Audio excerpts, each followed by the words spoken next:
Thank you, Jeannie, and thank you all for having Opera Montana here with you this morning. There are so many of you in this congregation that are already family members of Opera Montana, so I'm honestly a little embarrassed that it's taken us this long to finally show up. So thank you very much, Jeannie, for the invitation. Thank you all for having us.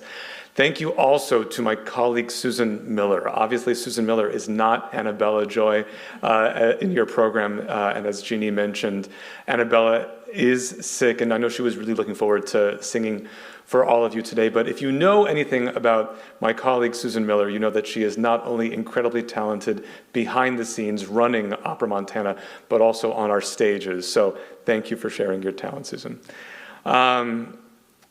Even though today is my first time here at Unitarian Universalist Fellowship Bozeman, on some level, this actually does feel like coming home. I have a very early and long background with progressive spiritual philosophies. My mother and godfather were both ministers in religious science, also known as science of mind. It was a metaphysical philosophy developed by Ernest Holmes in Southern California back in the 1930s and has since grown to hundreds of churches worldwide. Growing up, I attended my mother's church religiously. I know that both religious scientists and Unitarian Universalists share many of the same philosophies, including a positive and inclusive view of human nature, along with an openness to multiple wisdom traditions. So even though it's been decades since I've stepped into a religious science church, on some level, being here with all of you today really does feel like coming home. Like Jeannie mentioned, I am the artistic director of Opera Montana, and I've had the honor and pleasure of being in that role since 2020. Over these past 6 years, Opera Montana has increasingly committed itself to many of the same values that Jeannie just shared in her introduction. Our mission statement states, Opera Montana inspires and creates community and collaboration through world-class opera, musical theater, and educational engagement. We are committed to creating transformative musical experiences for our community through song and storytelling that change lives for the better. For example, our veterans chorus has rehearsed and performed regularly over the past 4 years, providing a place for current and retired service members to gather, connect, and heal. Our education tour, Wheels of Harmony, brings Indigenous opera singers performing works by Indigenous composers to rural and tribal schools across the state. And our youth opera chorus will soon grow into a year-round program offering musical and dramatic training and performance opportunities to the Gallatin Valley's youngest opera lovers. But Opera Montana is possibly most known for our main stage productions. For nearly 50 years, we've imported world-class singers to join our incredible local talent on our stages. Perhaps you have recently seen last season's productions of Ragtime or Tosca, or perhaps you've been part of the company since the early days when our founder Pablo Elvira was singing in La Traviata or Rigoletto at Wilson Auditorium. All of this history has led to our upcoming show this fall. The most exciting production in the company's history, I would say. The world premiere of Opera Montana's commissioned opera, A River Runs Through It. The title certainly needs no introduction, but it's worth noting that this premiere does align with the 50th anniversary of the publication of Norman Maclean's original novel. This project has been years in the making, acquiring the story rights, commissioning and casting the opera, developing it in workshops here in Montana and across the country, and planning the world premiere this September 18th through the 27th at the Ellen Theater.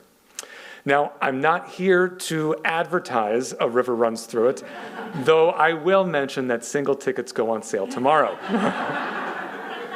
Rather, I'm here this morning to remind us what this story, and particularly what this new opera, is really about. The impact that Robert Redford's 1992 film has had on the Gallatin Valley and the state abroad is still felt today.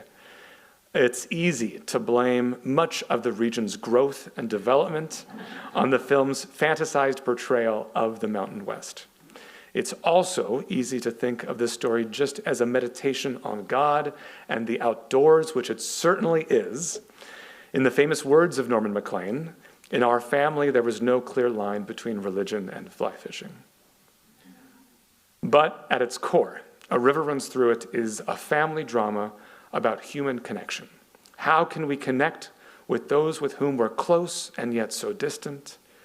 How can we help those we love when we don't know how to help them or they aren't able to accept it? In Norman Maclean's novella, there is a particularly poignant dialogue between the author and his Presbyterian minister father, John Maclean. John says, "You are too young to help anybody, and I am too old. By help, I don't mean a courtesy like serving choke cherry jelly or giving money. Help," he says, "is giving part of yourself to somebody who comes to accept it willingly and needs it badly. So it is," he says, using an old homiletic transition, "that we can seldom help anybody. Either we don't know what part to give, or maybe we don't like to give any part of ourselves. Then, more often than not, the part that is needed is not wanted. And even more often, we do not have the part that is needed. It's like the auto supply shop over town where they always say, 'Sorry, we're just out of that part.'" Norman replies, "You make it too tough. Help doesn't have to be anything that big." John asks Norman, "Do you think your mother helps him by buttering Paul's rolls?" "She might," Norman says. "In fact, yes, I think she does." "Do you think you help him?" John asks Norman. "I try to," Norman says. "My trouble is I don't know him. In fact, one of my troubles is that I don't even know whether he needs help. I don't know, that's my trouble." "That should have been my text," the father says. "We are willing to help, Lord, but what, if anything, is needed?"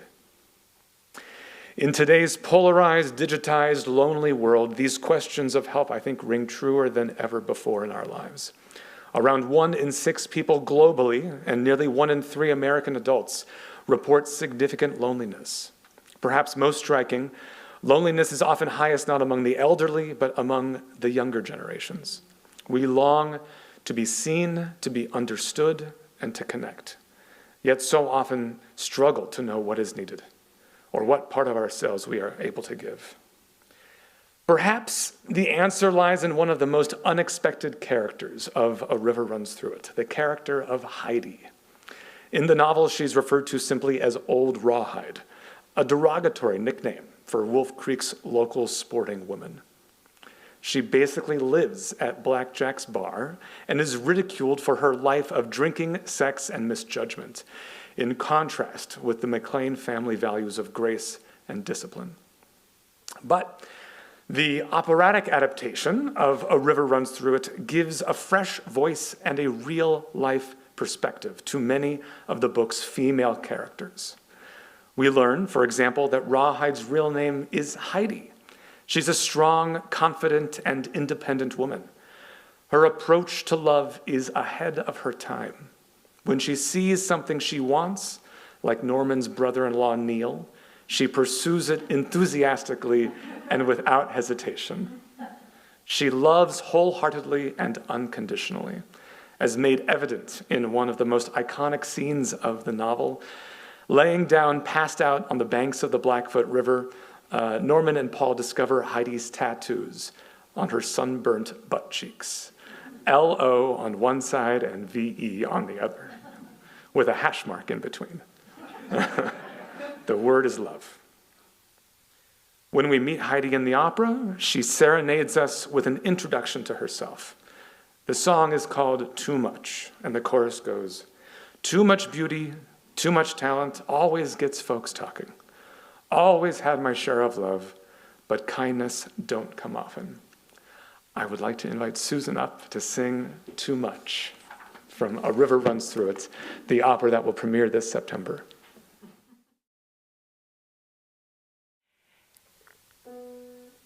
I've got a way with horses,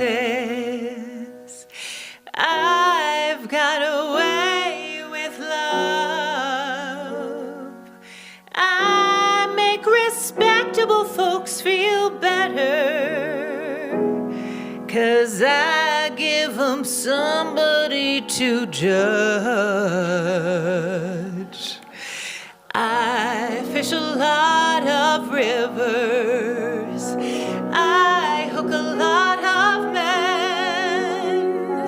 I'm a believer in catch and release. Everyone deserves a chance to start again.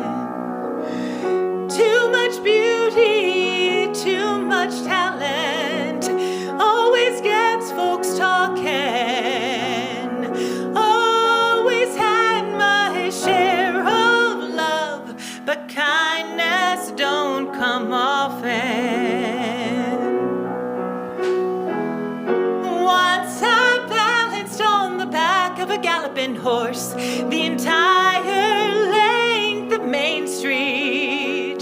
My skirts flew high and their eyes went wide. They declared me beauty queen of Wolf Creek. Too much beauty, too much talent always gets folks talking. Always had my share of love, but kindness don't come often. You know, preachers have a lot to say about love. I say doing counts more than talking. Love without deeds is dead, and that's in the Bible, mostly. Too much beauty, too much talent always gets folks talking. Always had my share of love, but kindness don't come often.